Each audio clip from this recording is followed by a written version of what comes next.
Just so you know, this event is going to be recorded and shared on YouTube at the moment.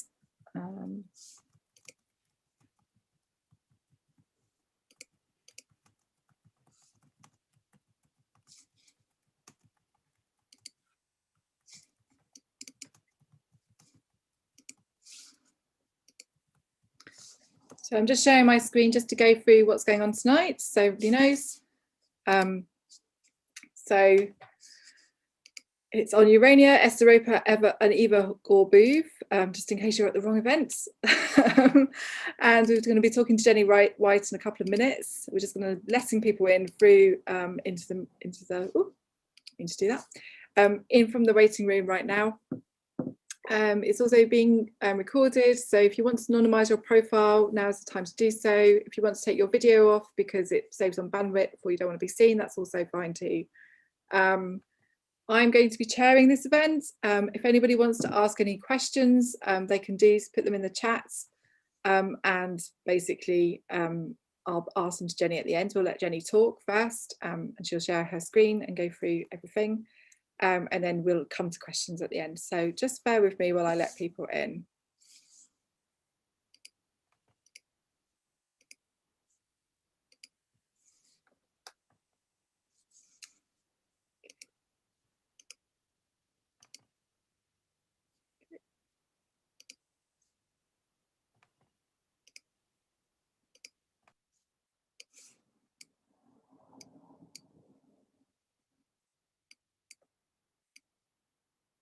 And just so people know, Daniel, my colleague from LSE, is also just going to be monitoring the chat. So he'll also be sending me questions. So hopefully I won't miss anybody, and just posting things. We've got a few links for you to share online as we go through the talk. So he'll be posting the links on the chat. So there is somebody monitoring it there. So we'll just start in a couple of minutes.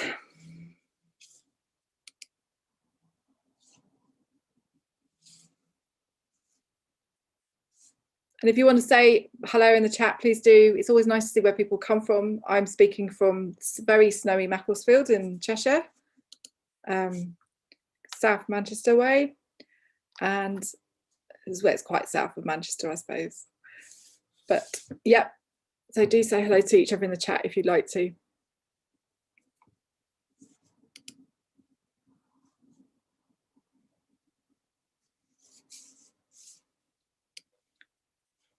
And just say hello to people on YouTube who are watching through the live streaming.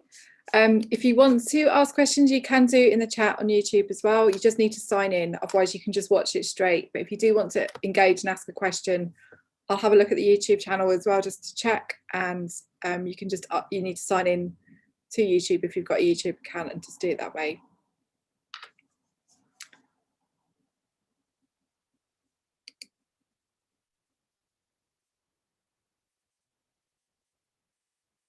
Okay, I'm going to stop sharing my screen and go on to view. So, welcome everybody tonight. Oh, there's still people coming in.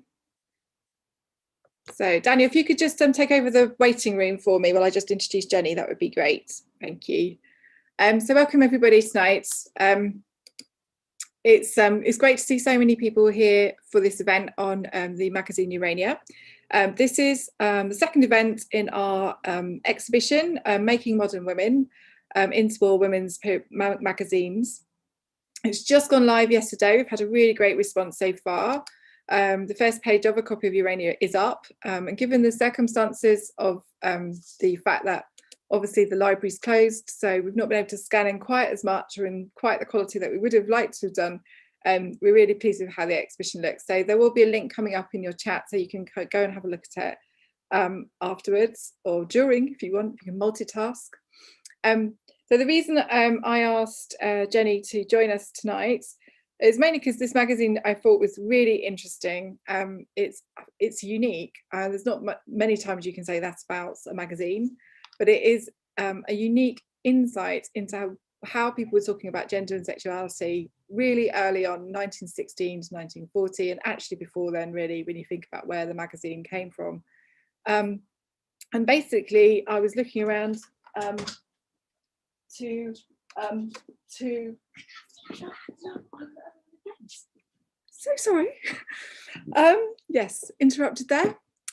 So basically I was looking around for somebody to talk about this, and I found Jenny's website Warp and Weft, and I was really interested with some of the work that she'd done community history wise, and particularly at the People's History Museum in Manchester. And so I'm going to introduce Jenny to really introduce herself, and then she'll share her screen. So thanks everybody. I'll join you back at the end for any questions. Please do put any in the chat. Thank you. Hello there. I'll now share my screen.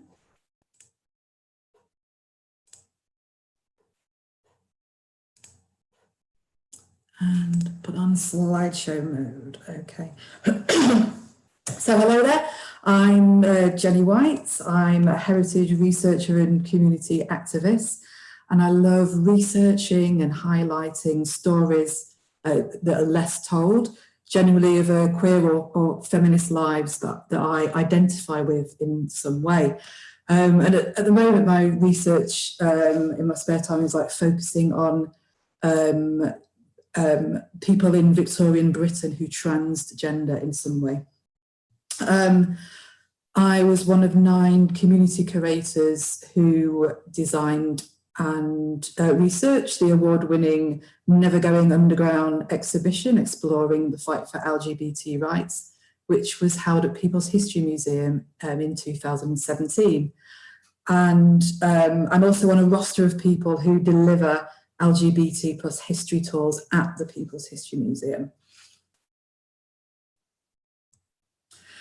So I'm a hobbyist researcher rather than an academic, and I'm going to be exploring the lives of Esther Roper and Eva Gorbooth from a fan's perspective.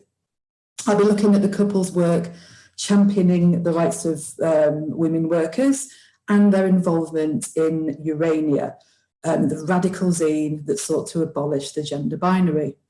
I'll also highlight how Esther and Eva continue to engage and inspire people today, including at a number of public exhibitions and community events. So let's start with some basic info on Esther and Eva. So Esther Roper was born in 1868. She was the daughter of the Reverend Edward Roper, a factory worker turned church minister, and his wife Annie. Esther's early years were unsettled, with her parents away carrying out missionary work in West Africa. Back in Manchester, Esther often accompanied her dad when he was out giving lectures. But he wasn't a well man. He had lung problems, not helped by the city's industrial smog, and he died when Esther was just 8 years old. The Church Missionary Society provided the Roper family with a small pension and education opportunities for Esther and her siblings. Fiercely intelligent and hard-working, Esther was one of the first women to study for a degree at Owens College, which is nowadays known as the University of Manchester. So in 1886, she was admitted as part of a trial scheme to establish whether or not females could study without harm to their mental or physical health. But she more than proved that even a weak and feeble woman was able to manage to study at degree level. In 1891, she graduated with first class honours. Esther remained involved with the college, and in 1895, she helped set up the Manchester University settlement in Ancoats to offer educational and cultural opportunities for the local working poor. From 1893, Esther worked as secretary of the Manchester National Society for Women's Suffrage, a leading women's rights organisation.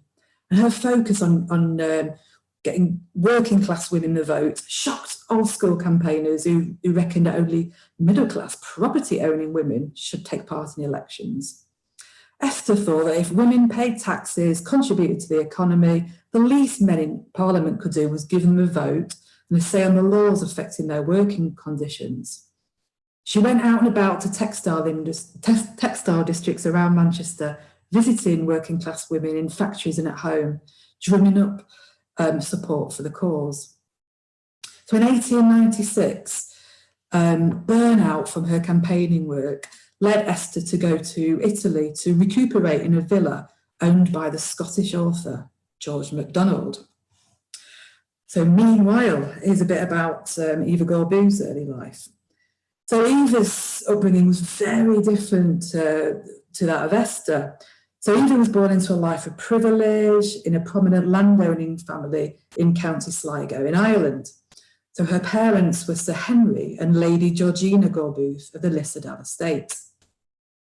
Now, Eva was pretty troubled by the massive contrast between her family's privileged lifestyle and the poverty she saw all about her in Lissadal, especially during the 1879 winter Irish famine, when starving tenants would come to the house begging for food and clothing.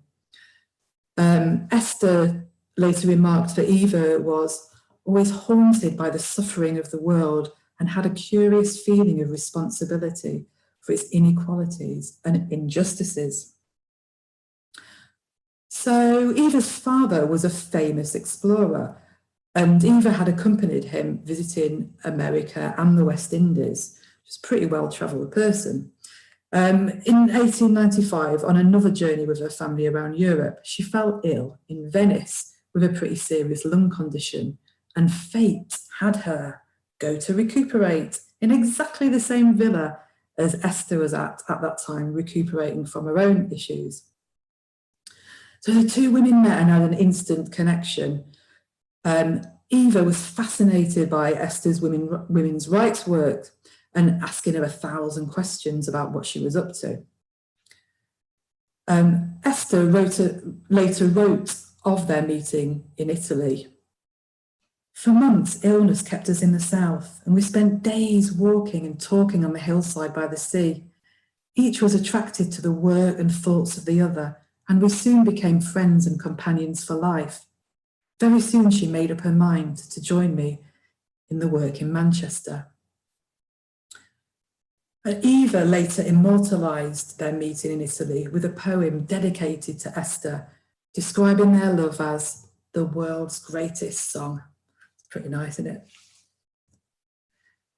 So,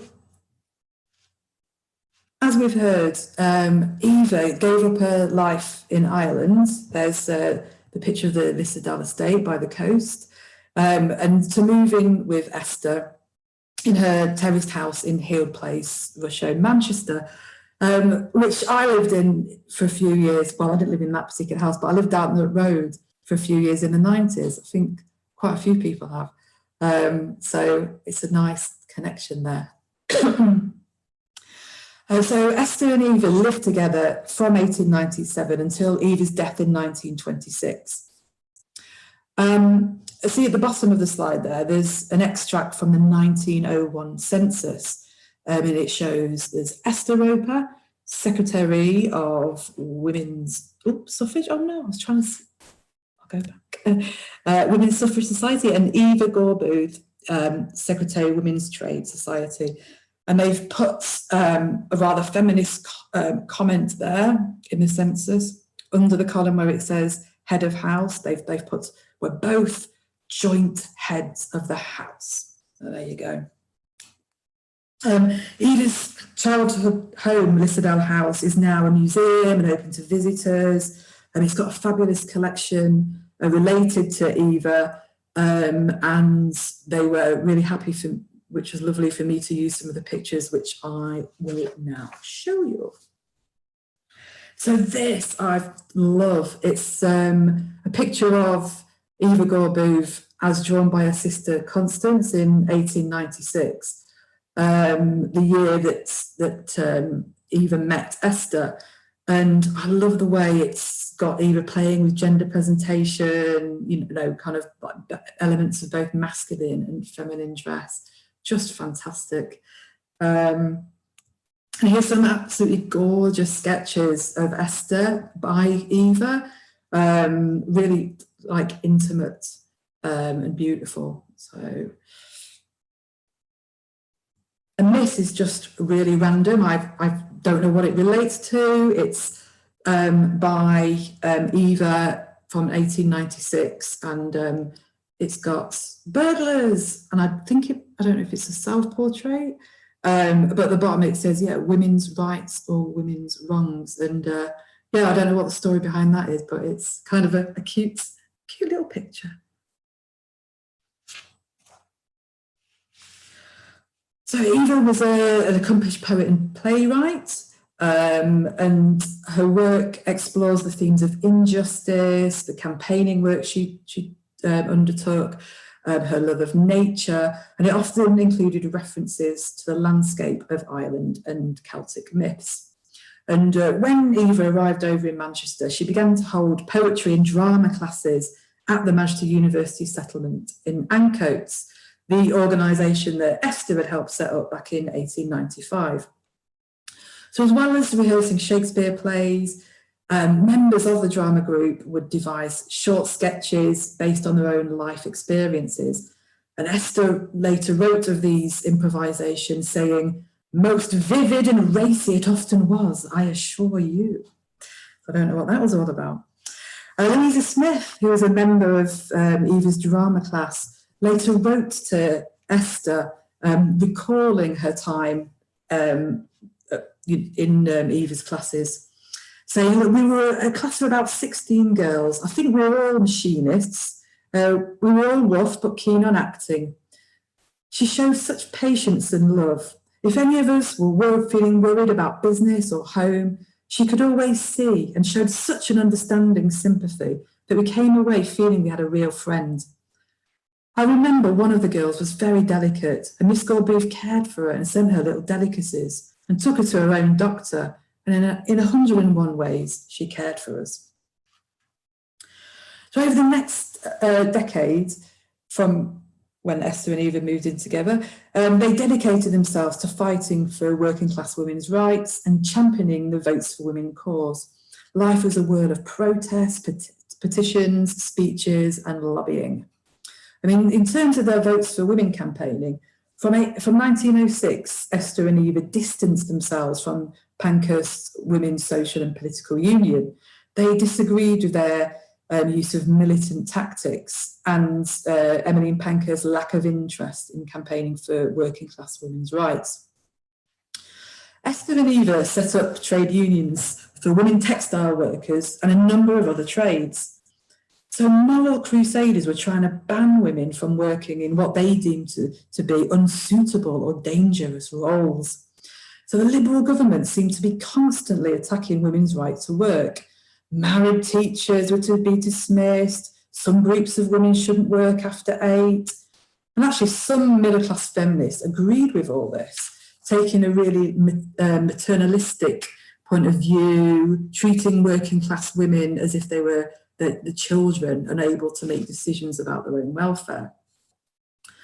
Well, Esther and Eva helped groups of female workers organise campaigns and demonstrations when their livelihoods were threatened, including coal pit women, gymnasts and flower sellers. So Esther later described their campaigning work in the quotes that you can see on the screen. "At one time we might be in London, pressing our claims on government and politicians. At another, travelling up and down the country, speaking indoors and out, at street corners and in market squares. Young women of the present day are far better equipped for social and economic work than we were, but they will never have more thrilling experiences than we had in those old fights, which perhaps I may modestly remind you, we generally won." Esther and Eva were angered that these proposed employment laws put women basically on the same footing as children, rather than treating them as adults. So their campaigning strategy was to make a fuss, be a thorn in the side of legislators, encourage women workers to unite and gain strength in numbers. They wanted working women to show politicians that, hey, we're living, breathing humans, we've got a mind of our own, and we rely on this job for our money and our livelihood. So Esther and Eva facilitated working class women to have a voice, to be visible, and to challenge preconceptions and stereotypes about them. They'd organised delegations of working women to go and meet legislators to remove any false ideas that these bigwigs might have about working women's appearance and behaviour. So Eva was really keen on using statistics and evidence to back up their process. They'd get letters published in the papers going into minute detail about the specific numbers of jobs that would be lost if you banned women working, or the exact number of accidents that had happened in a particular time period. And this was all to provide a logical, reasoned argument to counter those like panicked, knee-jerk proposals which were threatening women's right to work. So I'll now explore a couple of the women's right to work campaigns that Esther and Eva got involved in. So in 1906, after a woman theatrical parachutist was unfortunately killed in an accident at work, the government sought to extend the Dangerous Performances Act to ban women as well as children from performing.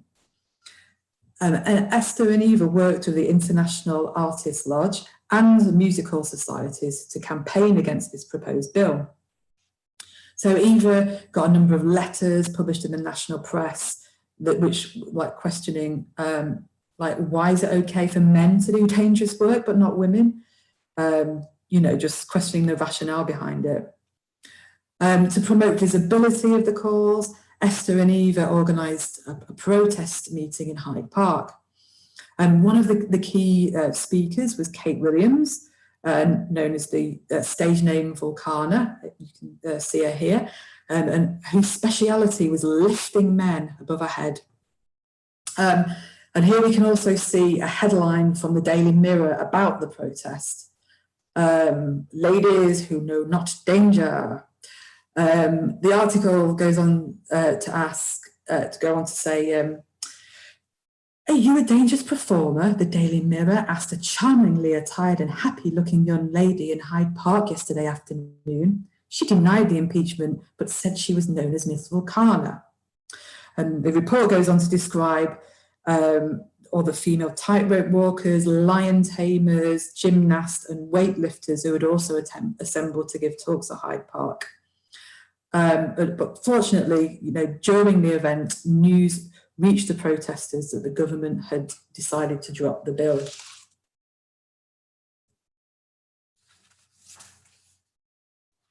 In 1908, Esther and Eva formed the Barmaids Defence League to campaign against a proposed ban on female bar staff.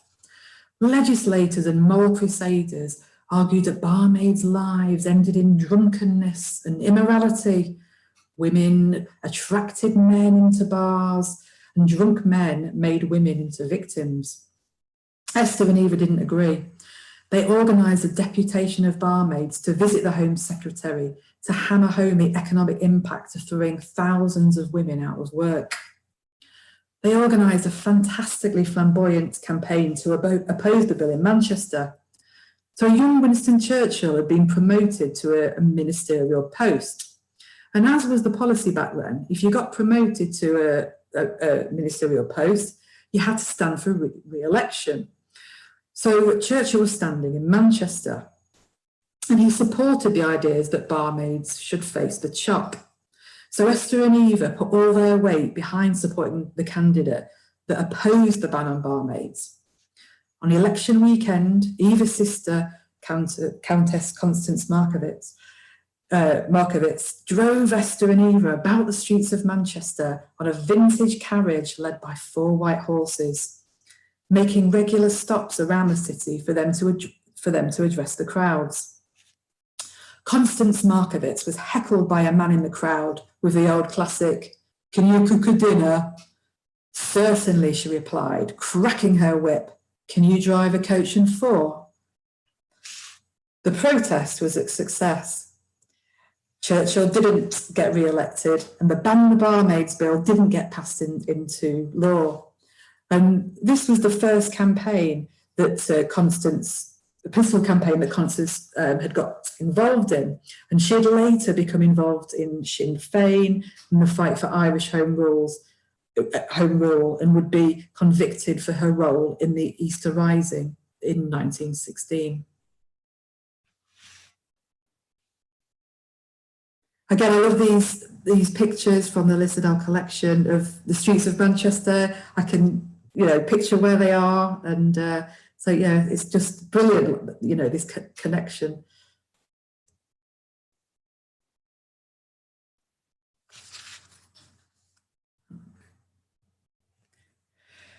In 1911, a House of Commons Select Committee proposed a bill, this time banning women from working around coal mines. Women hadn't been able to work digging underground for a few decades, but they were employed as pit brow women, sorting through piles of coal on the surface. And to prove women could work in mines, Eva spent a few days at a coal mine heaving coal, which wasn't great for a woman with lung problems. I reckon Esther must have been worried about Eva doing this, thinking back to her father who'd had that early death due to a lung condition. And in 1913, the couple left smoggy Manchester for a cleaner life in London.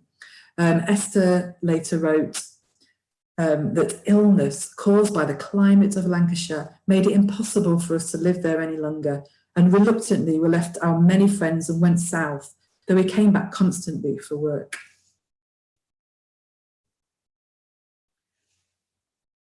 During the First World War, Emmeline Pankhurst's lot supported the war effort, put a pause on the Votes for Women campaigning and encouraged men to sign up.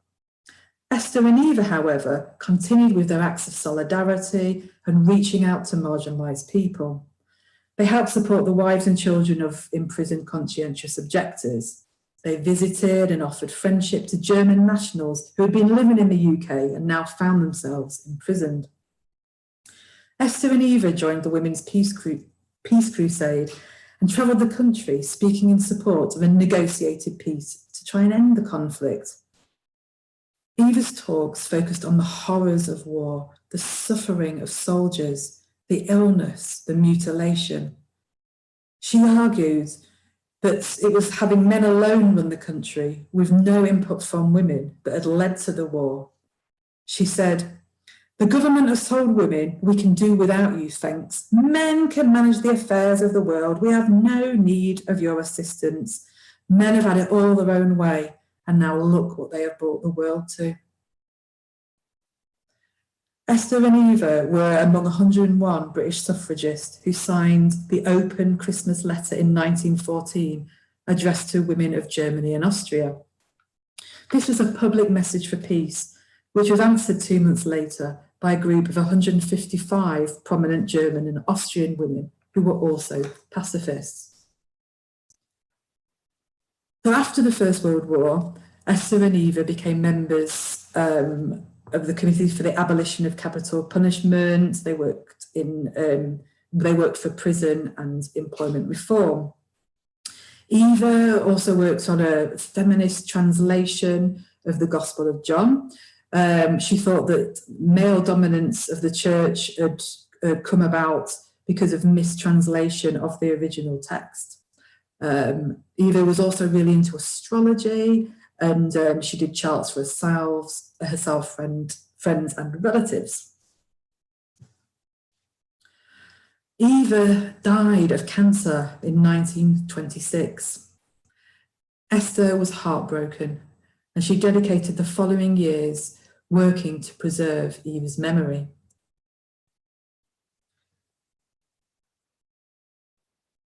Esther commissions artist Ethel Rind to create a stained glass window commemorating Eva's life.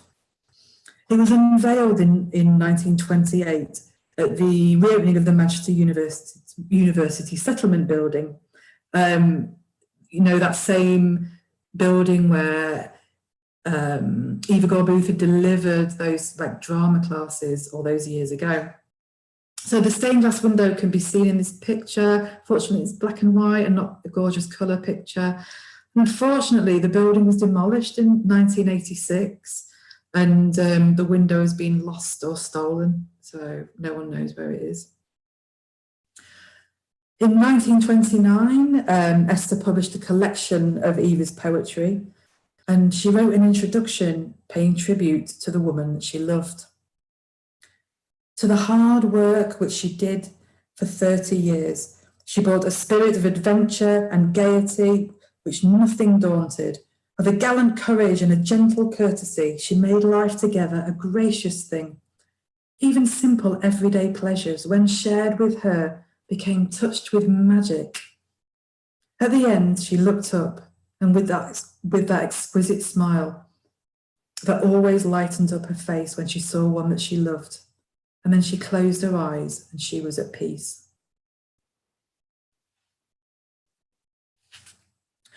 So Esther Roper died in 1938 and was buried in the same grave as Eva in Hampstead.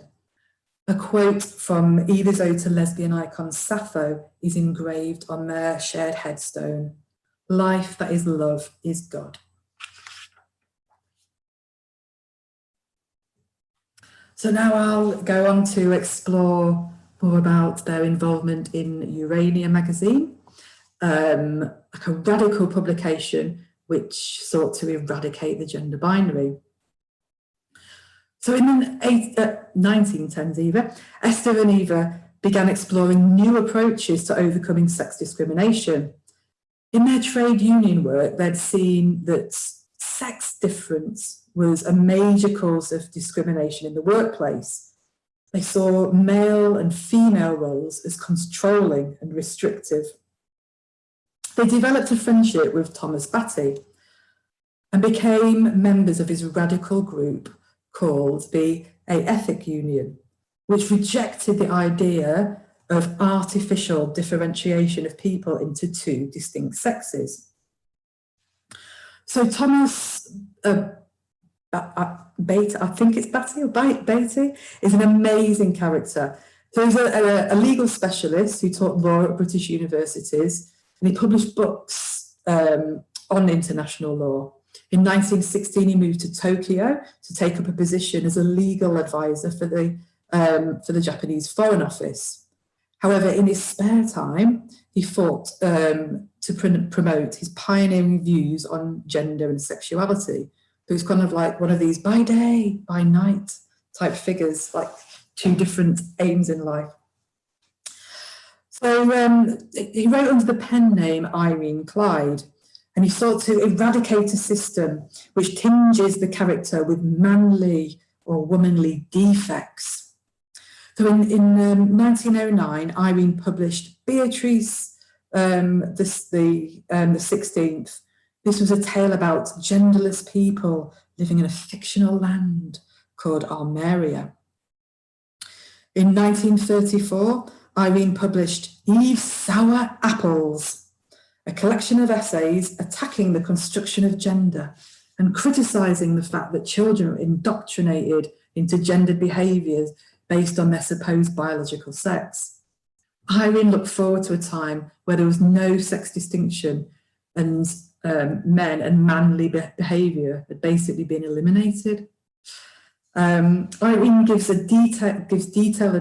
detailed advice on how a person assigned male at birth might be seen as more feminine, including advice on using tweezers and modifying your voice.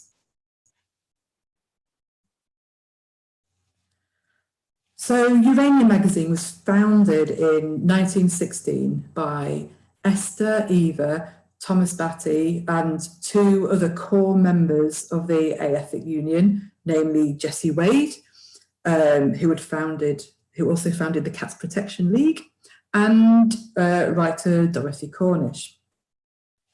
So Urania was a term that had been coined in the 1860s by German sexologist Karl Heinrich Ulrichs to describe male same-sex attraction. And in the early 1900s, early British gay rights activist Edward Carpenter wrote that the word Uranian referred to those whose lives and activities are inspired by a genuine friendship or a love for their own sex, without venturing to specify their individual and particular habits or relations towards those whom they love, which relations in most cases we have no means of knowing. So the love between people of their own sex can take many forms, but it can be described as Uranian. So today we could describe Urania as basically as a zine. It was a small circulation, self-published work which combined original and appropriated texts. There were 82 issues printed over a 24-year period from 1916 to 1940. Here we can see a front page of an edition from 1919. We can see the tagline at the bottom: "There are no men or women in Urania." And there's a quote in Greek, which means "like the angels in heaven." And this is kind of a random dig against heterosexual marriage. The full quote is taken from the Gospel of Mark, and the full quote says, "For when they shall rise from the dead, they neither marry nor are given in marriage, but are as the angels which are in heaven." So, yeah, there's no place for marriage in heaven. Thank goodness for that. That's what they're saying. Urania basically sought the abolition of heterosexual marriage, an institution which they thought reinforced sex differences and put a stop to women fulfilling their own ambitions in life. Instead, the editors of Urania promoted same-sex female life unions. Urania's mission statement was "Sex is an accident." It basically wanted to abolish the gender binary. They were saying, look, stop putting people into different lanes, dividing people into manly and womanly. We're all just human beings. Splitting humanity into two types, it leads to warped, imperfect individuals. It creates barriers between people. If you want to see the ideal perfect person with, that has sweetness and independence combined, we need to get rid of this duality of the sexes. Basically using the word duality like binary of the sexes.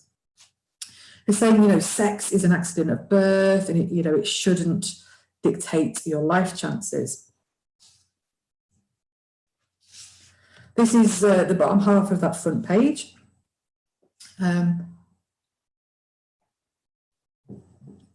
It's got the name of people who are involved in the publication, including Esther Eva Thomas Batty. And at the bottom, we can see more about Urania's basic ethos. So it says, "The ideal of freedom advocated by this little paper, a spiritual progress which far transcends all political matters. It's the abolition of the manly and the womanly. Will you not help to sweep them into the Museum of Antiques? Don't you care for the union of all fine qualities in one splendid ideal? If you think this magnificent but impracticable, please write to us and tell us why." So Urania had a circulation of around 250, but its influence spread much wider than that, as it was stocked in a number of universities, both in the UK and the USA. It was, however, banned from a couple of Oxford ladies' colleges. The editors curated clippings from a variety of sources, including press articles and extracts from books. All the work they chose to reprint reinforced the idea of sex being an accident and that heterosexual marriage should be abolished. Themes explored in Urania included people assigned female at birth who lived their lives as men, people who cross-dressed on a temporary basis, women who defied gender roles, how single women live a fuller life than their married counterparts, and women aren't failures if they don't beg a man. So there were articles actively celebrating broken engagements and declines in marriages and birth rates. There were reports on famous women through history who had remained unmarried, or who had had passionate relationships with other women.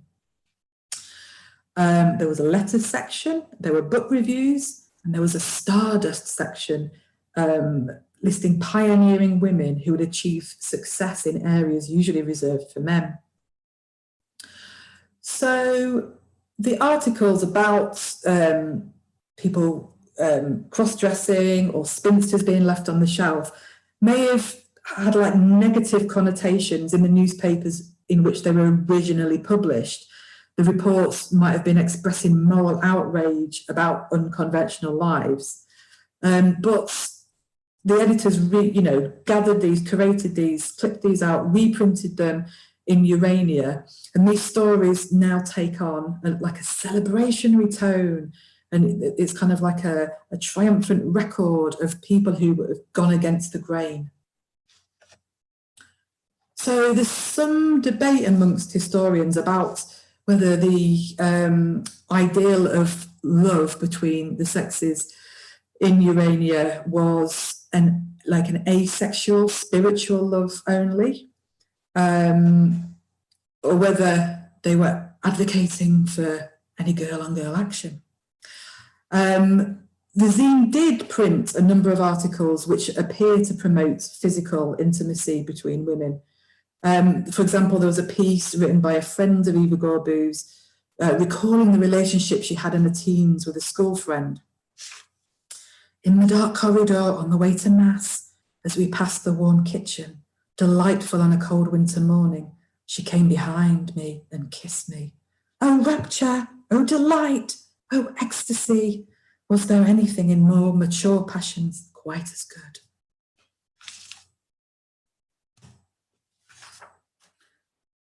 So the zine was set up in 1916, smack bang in the middle of First World War. So weren't there other things to be done at this time?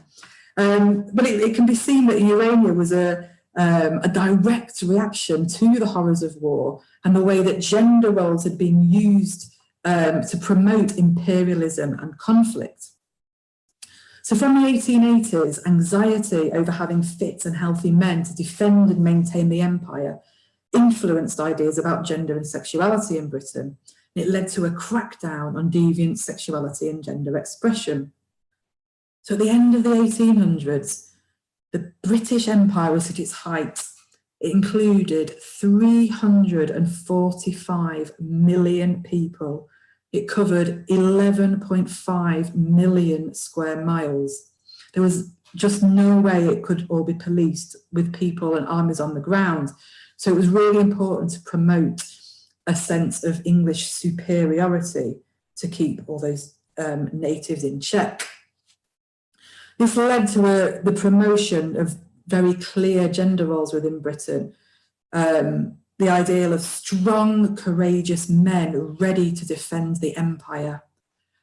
And a woman's role was to be the mother of the race, breeding fit and healthy specimens to defend the empire. And we can see this ideal promoted in a statue in Manchester, erected in 1901. So it's just on the back of a statue of Queen Victoria. So a masculine ideal with a stiff upper lip and a British natural sense of justice was promoted in public schools. Sporting activities were seen as a way of channeling sexual energy. War stories were all the rage, preparing boys to defend the colonies. And it was in this context that Baden-Powell, a lieutenant general in the British Army who'd served in India and Zimbabwe, set up the rather imperialist scouting movement.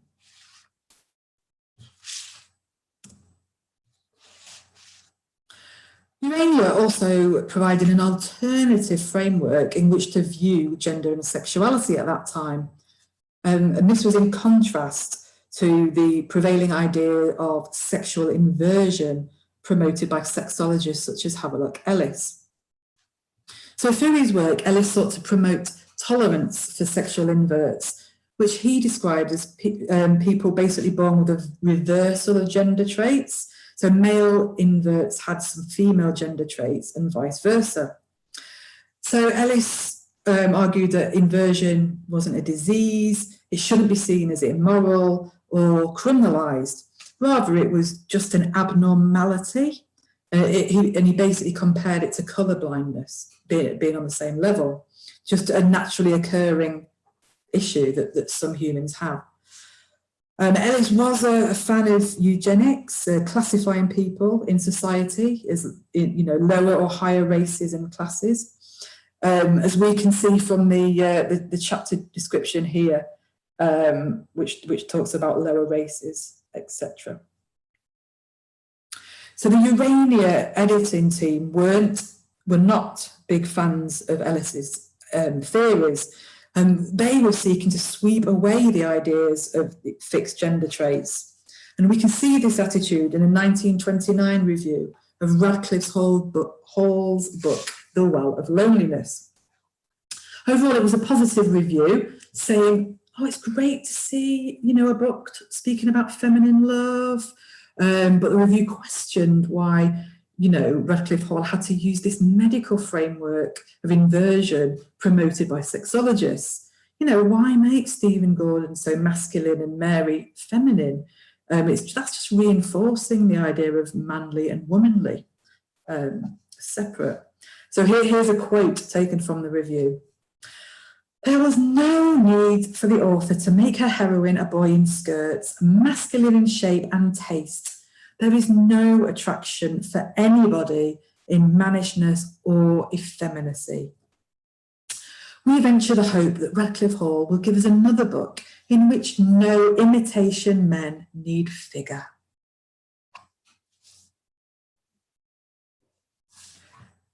It's a bit of a blurry picture. But it's of a 1933 edition of Urania, the front page, which is a book review on a recent study of Sappho of Lesbos. And that this new book that had just come out suggested that she had ended her life because of unrequited love for a man. So Esther and Eva, they'd appropriated Sappho as an icon of love between women and to represent the love that they shared. And so the review of this new book is very sarcastic in tone. It's saying, we know next to nothing of Sappho except that she wrote magnificently and that she surrounded herself with ladies with whom she was accused of physical intimacy. Our author gives her husband.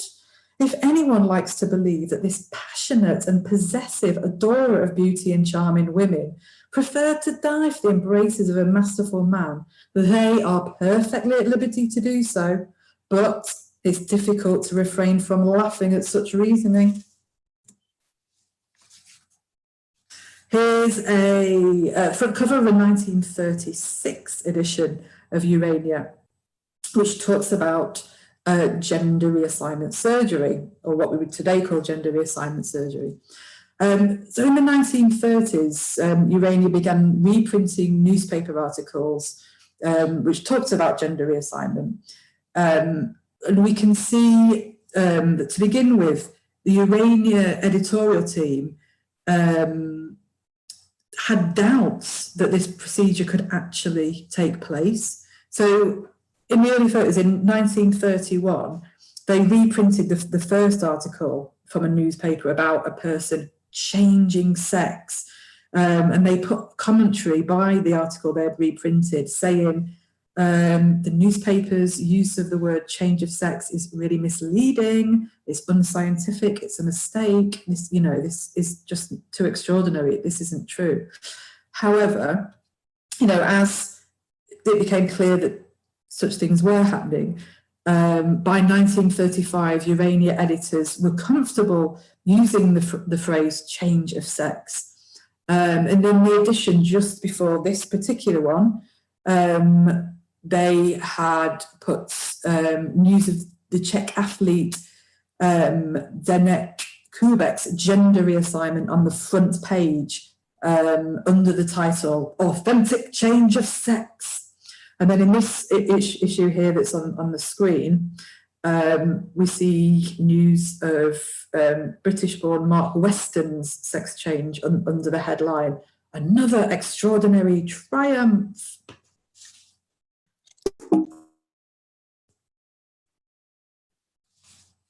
So how do the stories of Esther and Eva inspire and engage people today? Well, firstly, Esther and Eva are just fabulous role models, feisty, dedicated, caring, committed, their lives governed by a sense of solidarity. People are so hungry to hear about different voices and different takes on history. Traditionally, women's accomplishments can be ignored, devalued, written out of history. As historian Bettany Hughes wrote, "It's the inconvenient truth that women have always been 50% of the population, but only occupy about 0.5% of recorded history." So I've been a massive fan of Esther and Eva since hearing Sonia Tiernan speak about her research into their lives back in 2013. I loved how Esther and Eva's stories reveal, insights into the lives of working class women and the issues they faced. And there's also a general element of Pankhurst fatigue. And, we always get stories of Emmeline Pankhurst and suffragists kind of trotted out whenever we talk about votes for women. And I love the way that Esther and Eva's lives challenge mainstream ways of seeing the past. Like in general, in the collective memory, Churchill is so revered, almost kind of like a saintly character, whereas, that 1908 encounter that Esther and Eva had with him, where they send him scurrying away with his tail between his legs, gives a different angle to Churchill's life. Similarly, as Suffolk suffragists, Esther and Eva address a gap in LGBT plus history. I used to get so bored of going to talks and events labelled as LGBT and just seeing that they were about like white cis men. But definitely things have got better over the last kind of like 5-10 years.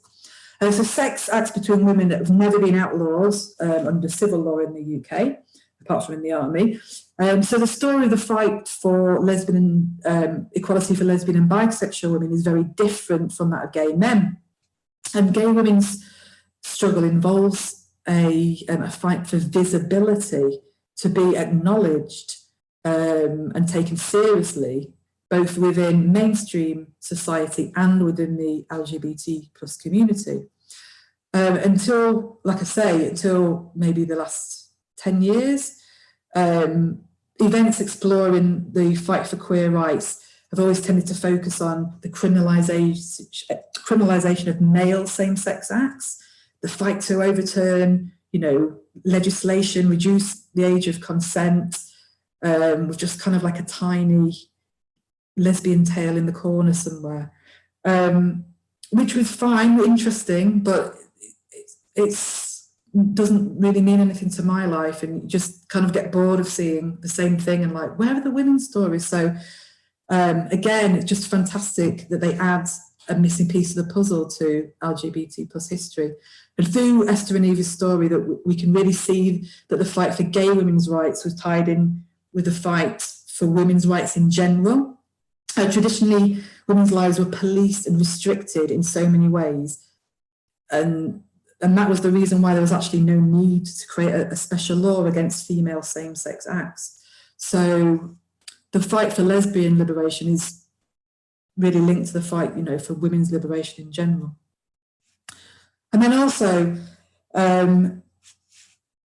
people, Esther and Eve inspire people today for their place in trans and non-binary history. Over the past decade, there's been criticism from some sections of society, people criticising all these so-called woke millennials who were like, ignore essential truths about sex and gender, and how dare they promote all sorts of newfangled, funny ideas about identities, non-binary gender, etc. But you know, in Urania magazine, which was started 105 years ago, we can see that the editing team were promoting even more radical views, seeking to do away with all sex distinctions. So the themes explored by Urania challenge the ideas that trans and non-binary identities are something novel, and that somehow that there needs to be a conflict between women's rights, trans rights, and sapphic lives.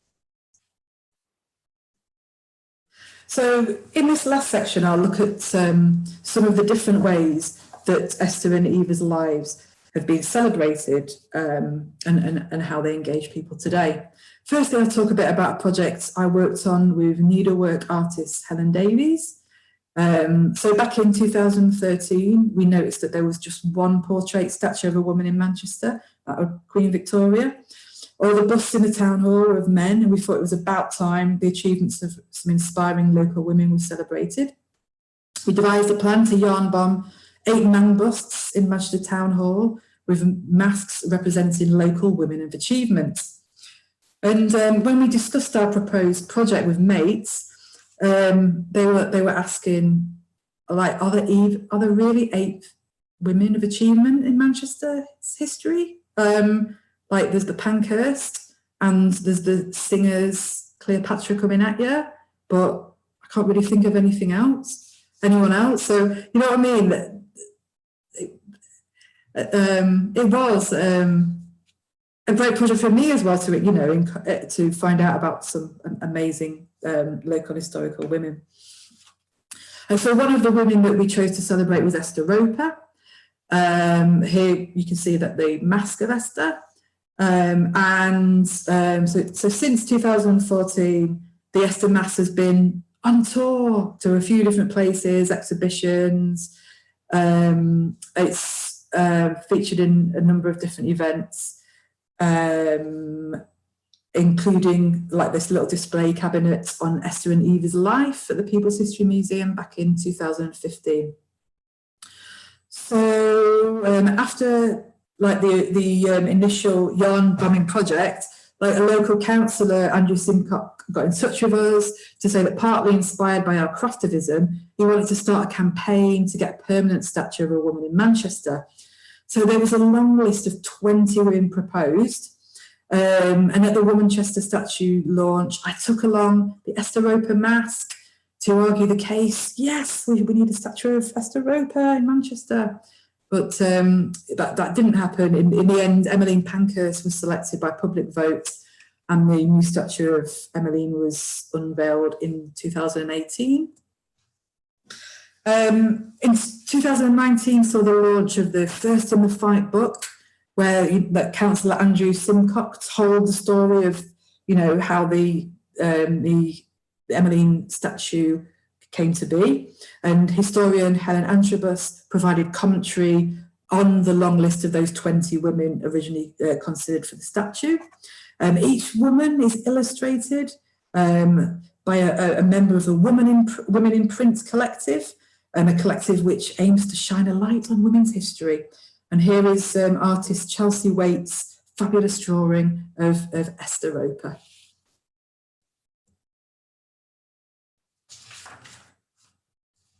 In 2015, Pillars of the Community was a project coordinated by artist Jo Lane as part of the international 16 Days of Action to End Violence Against Women. So 16 female artists each painted a metal bollard on Oldham Street in Manchester to represent a female icon of their choice. And one pillar was painted each day. So the aim was to get young people thinking about gender equality and to show people how important it is to challenge violence against girls. So artist and illustrator Hebe Phillips chose to paint Esther Roper. Hebe said that it was such a fab project to work on and such a bonus to learn about Esther and Eva too. She ended up painting in the pouring rain inside a camping toilet tent. There were people stopping and asking what the project was all about. And this guy said, I'm going to bring up my daughter as a feminist. So it inspired at least one person. So there's the pictures of the completed pillar that Hebe Phillips painted there with dear old Esther. In 2016, writer A.T. Boyle devised an interactive promenade performance inspired by Esther and Eva's protest against that ban on barmaids. And the piece was showcased as part of the Women in Comedy Festival. So the audience gathered in Stevenson Square in Manchester, one of the original sites where Esther and Eva had parked up and given speeches back in 1908 on top of that horse-drawn carriage. So audience members carried banners around the Northern Quarter to the Frog and Bucket Comedy Club, where the actual performance took place. So do visit A.T. Boyle's website, artificialsilk.org, for more information about this.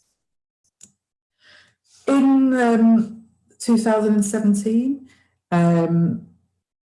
the Fabric of Protest group at People's History Museum did some work around Esther and Eva. So Fabric of Protest is a long-running crafting group at People's History Museum, led by artist educator Helen Mathers, and it aims to bring together a community of sewers, crafters and beginners to learn, talk and sew around the topics in the museum's collection. In 2017, they spent a session learning about the lives of Esther and Eva. And then members created some fabulous portraits of the couple, which included embroidery and embellishment. You can see them here. And so just to highlight, the Fabric of Protest sessions are super friendly and still running online if anyone wants to join. And the sessions at the moment are on migration and textiles. So Urania features in a new exhibition at the British Library called Unfinished Business, the Fight for Women's Rights. And obviously with the pandemic, the building is closed at the moment, but the exhibition is on until Sunday, the 1st of August, 2021. So the exhibition explores feminist activism and the history of the fight for women's rights. It highlights that, you know, Urania is significant as it shows that trans people in various forms, often with different names to those used today, have always been part of feminist history and the struggle for women's rights, and they will continue to be so in the future. So filmmaker and writer Dr. Juliet Jakes has an essay in the exhibition catalogue exploring attitudes to and representations of gender variance over the past 100 years, which is quite interesting.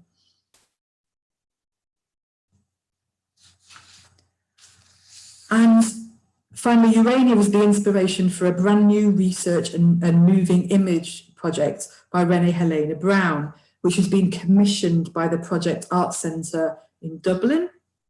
So Renée told me, I'm extremely interested in Urania as a world created as both alternative and beyond a binary gendered society, a space to celebrate, educate and share experiences, and by doing so create a community that is otherwise non-existent.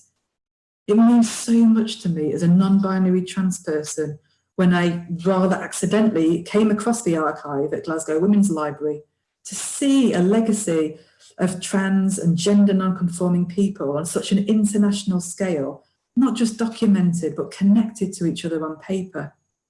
The research feels imperative to pursue in 2021, at a time when trans people's existences are being questioned and erased.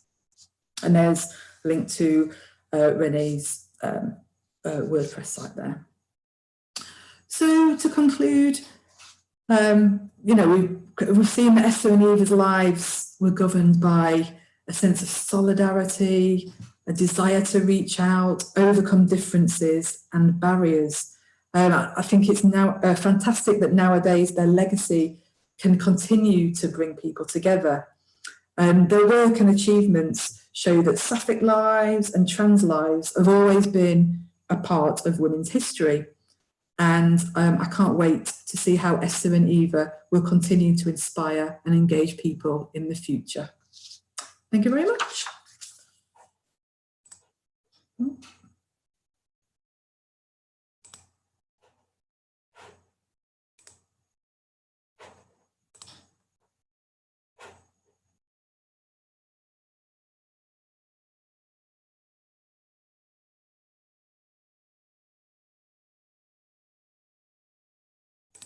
Oh, Debbie, are you on? I'm here.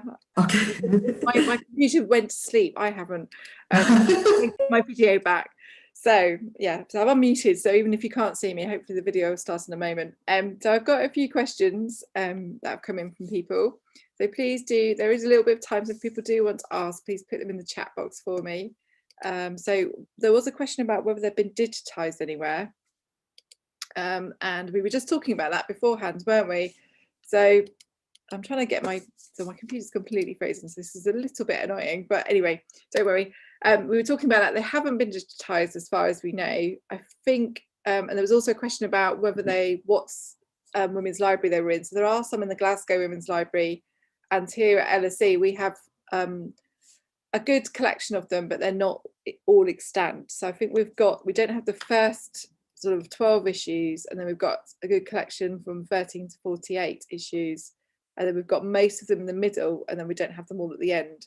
But we've got two collections of them. There's one in our Women's Library that came to LSE in 2012, and there's also one in the LSE archive. So which is interesting because LSE itself was clearly collecting them. So that's kind of interesting in itself. I don't know why my video is not working. And there was another question about Jessie Wade, whether you knew anything more about her, Jenny, and her relationship with Reba and Esther. I'm afraid I don't. Only that she was an animal rights activist who founded the Cats Protection League, and they're the two things off the top of my head that I remember from my reading up. But I would recommend a good Google to start off with, because she sounds like an absolutely fascinating character, doesn't she? I realised that she actually lived in Portugal Street in London, which is where LSE Library is.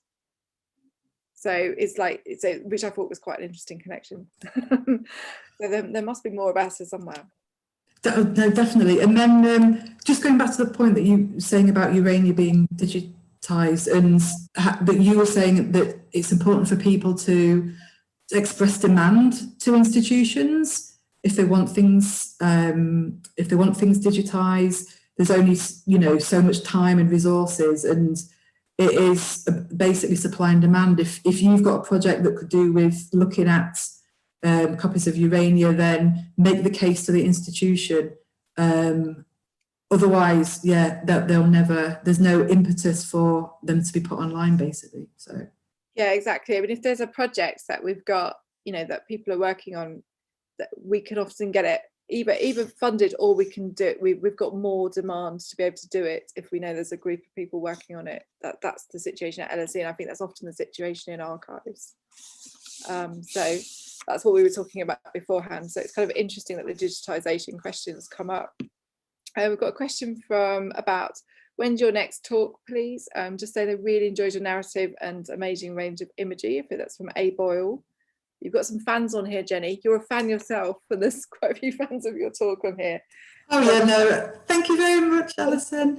I'm actually doing some talks this week, but at the Greenwich Museum tomorrow, like a 20-minute talk about race and empire and LGBT history, and then at People's History Museum on Thursday. But that's part of the tour. But there's no tickets left now. But like I say, I'm an amateur, and I just like researching these because I identify with different people, and they fill a gap in my knowledge and my sense of self and stuff like that. So I'm glad that other people find it interesting too.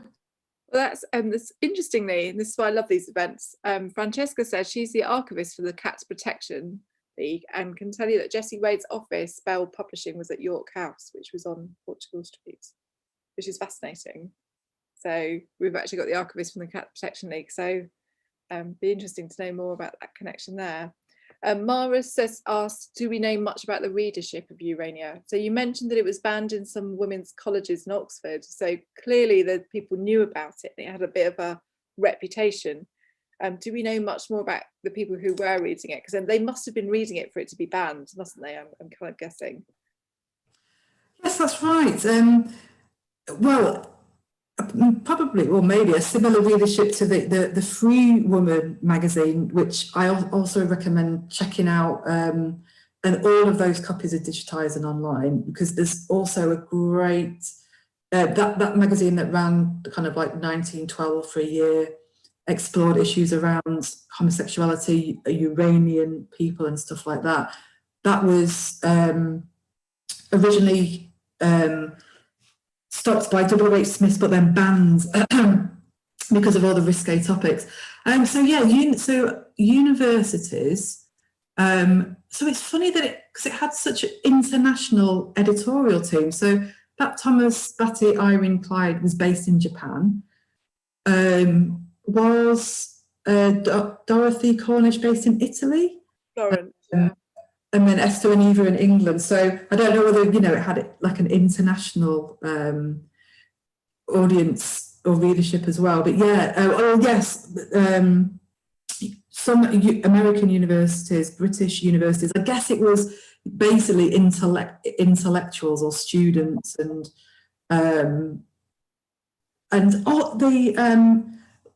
that kind of a branch of religious mysticism, theosophical. I can't. Theosophists? Is it theosophists? Yes. Yeah. So I know that they were really like that. The society or their kind of main society was really into Urania and that idea of banishing gender binaries and things like that. I think that they wrote or they expressed admiration and things like that. So yeah, it was like an exciting time of ideas being challenged, and I guess I've seen more of the Free Woman than Urania, and it's really interesting to see in the Free Woman them talk about the Victorians, like they were really old-fashioned and this is a new world and stuff that in 1912, and I guess that's the same in Urania. It's the idea of young, thrusting, forward-thinking, people, and anything's up for grabs. So I kind of always would recommend reading any of Sonia Tiernan's work on Urania. There's a number of like free essays, PDFs. If you Google Sonia Tiernan, Urania, there's a number of different ones available on academia.net or whatever, and then and then Sonia Tiernan's books about Eva Gore-Booth, because you'll find a really interesting background, and then also Britannia's Daughters, A History of Lesbianism in 20th Century Britain. That's by Hamer. That's another interesting one, the section on Urania too. So that's what I recommend. There's a question here from Mary that says, don't you think it's a bit odd that E&E moved to smoggy central London for their health? It may have been better than Manchester, but I doubt it was very good for anyone's health in 1913. She's asking whether it was a cover for their true Uranian style activities and networking, and maybe they should move to the suburbs. But they were in the suburbs. They were in Hampstead, were they? Is that right? They were buried in Hampstead, weren't they? So buried in Hampstead. They were in Bloomsbury for a while, and they had a flat above an artist's studio where all sorts of movers and shakers came and hung out. So including like Picasso, like Virginia Woolf's family, and other different artists and bohemians would come in and out of this artist studio that was just directly below their flat. So yeah, I was kind of thinking that as well. Like, yeah, Esther was going, it's really sad to leave, but at the same time, with these new ideas, and I guess it was cooler in London than Manchester in the 1910s. What it is now. It was Roger Fry's flats, and he threw them out when the art thing wound up. So it was they were linked to Roger Fry. So that was very much linked to the Bloomsbury group, somebody's saying in the chat. So, which is interesting. And on the Cats Protection League, somebody just pointed out that the person who, so it's two women who were partners that remortgaged their London home to start Battersea Dogs Home. And they're also buried together in Wales. So there you go. This is why I saved the chat, because you learn so much from all these people. So I think if there's any last questions, please put them in the chat. I suppose I just have a last one just before we finish, because I was just thinking about really that statue in Manchester, the sort of motherhood statue, is really interesting. And I wondered about the Liberal government trying to stop women working as barmaids and sort of going back to their work before Urania, and whether that influenced them so much. Because if you've mentioned eugenics and how like the emphasis was on, you know, sort of masculinity and sort of reproductive power for women, and I was just wondering, do you think that really influenced that work that they were doing in the 1900s at the same time as working for votes for women and seeing all the kind of the way that biology was used to kind of try and stop women working and expressing themselves in different ways? Do you think that kind of perhaps radicalized them a bit? Do you think there was a bit of that going on, or do you think it was there before and they just met the right people and made it happen at that time? Yeah, I think like life's a story, isn't it? And something might start off as a seed in your mind, and then you meet different people, and it develops. You go down different paths and stuff like that. Yeah. Okay, yeah, so Sonia Tiernan really highlights how you know, a lot of their work was like mainstream feminism, wasn't that much difference, but where they separated out was, yeah, they went that bit further, and they took a leap from, you know, supporting women's workers' rights in the mind, and then this is only sex discrimination that is causing this. It's only categorizing people as men and as women that's putting one sex at a disadvantage, and it influenced their ways of seeing the world. But yeah, it went further than mainstream feminism. And yeah, like people have said, moving to going about in London, hanging around with that bohemian crowd. And then what was that Theosophical Society as well? So Eva was a Theosophist, yeah. That's it. I'm sorry, I can't say it. It was that was exact the same ideas as well. So about like reincarnation and you know, coming back as a different gender, and wanting to remove the duality of the sexes. So yeah, a lot of kind of different influences would have inspired that. But just, I think, yeah, the horror of living in imperial Britain that is just promoting this sense of womanhood and manhood. And this is at a time when the government started intervening in society, free school milk, making sure that working classes were fit enough to defend the empire. The sense of, you know, Britain is threatened by races inside, lower class races inside Britain as well as outside Britain. And just living in that atmosphere all the time would have had an impact, wouldn't it? You know, wanting to rage against that. That's really interesting. So thank you really much. I'm going to do a clap here. So I'm sure lots of people are clapping on chat and virtually and stuff. Yeah. So thanks very much for that. Daniel's just putting some extra stuff on the chat. It'd be really grateful if anybody could fill in the survey and look at the exhibition website. It's up now on lse.ac.uk/what's on exhibitions. Have a look at some of the magazines that are up on there. And you can actually, if you want to, the Time and Tide magazine is available for free. There's a link on there if anybody wants to download that through the website. Also, just to finish, to say this is, we've got an event next week on the 6 Point Group, which is run by our project partners, Time and Tide magazine. That's on Tuesday afternoon at 3 o'clock. The 6 Point Group, it's their centenary, and they were formed to basically to achieve wider equality for women, not just the votes, but also in pay, and for children's rights, age of consent, things like that. So that's on Tuesday, and then we've got another event for LGBT+ History Month. on the 20th, I'm trying to remember what it is, the 25th of February, which is part of the Out in the Past Festival Hub, which is be on the 25th of February. So please join us for then. You can again sign up for free on Eventbrite. We'll probably try and live stream it on YouTube too.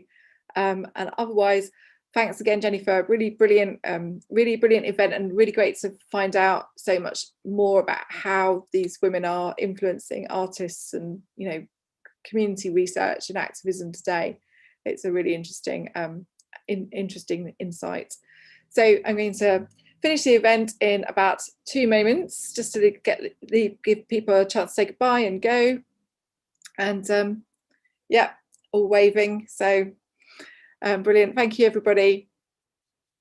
Okay, so I'm going to end the event now. Thanks, everybody.